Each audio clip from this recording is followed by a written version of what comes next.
ఏం తెలియదాన్లా నటించొద్దు. నువ్వేంటో వీళ్ళెవరికి తెలియకపోవచ్చు, కానీ నాకు తెలుసు. వెళ్ళు.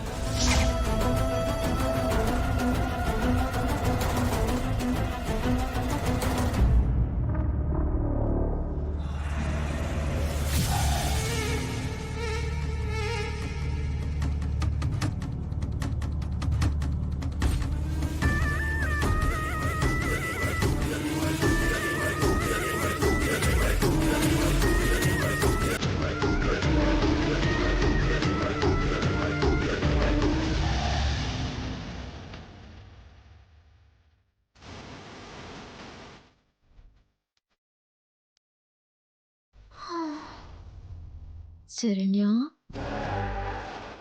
నువ్విలా ఎందుకున్నావో నాకు తెలుసు.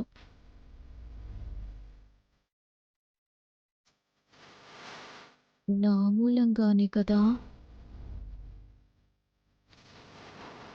అయినా నేను చేసిన తప్పులే అలాంటివి. నిన్నే కాదు, నన్ను ప్రేమగా చూసుకునే అందర్నీ కూడా బాధ పెట్టేలాగే ప్రవర్తించాను.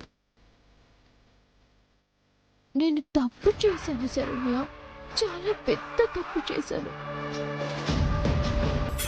నన్ను క్షమించు.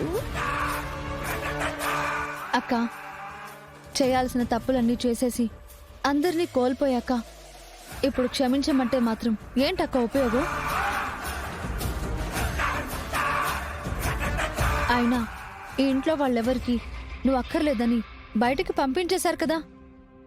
అలాగే వెళ్ళిపోయి నీ దారేదో నువ్వు చూసుకొని నీ విలువ కాపాడుకోకుండా మళ్ళీ ఎందుకు వచ్చావు ఇక్కడికి? ఇలా నువ్వు వచ్చినా నిన్నెవరు క్షమిస్తారు ఇక్కడ?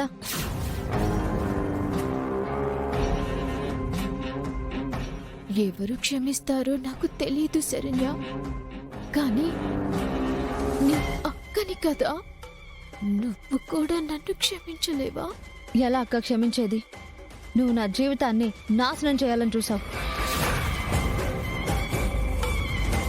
నా కాపురంలో నిప్పులు పోయడానికి ప్రయత్నించావు. అవన్నీ నా తప్పులే అని ఒప్పుకుంటున్నాను శరణ్య. ఆ పాపానికి ప్రాయశ్చిత్తం చేసుకోవటానికే ఈ ఇంటికొచ్చాను. నువ్వు పశ్చాత్తాపంతో వచ్చినా ఏం ఉపయోగం లేదక్కా.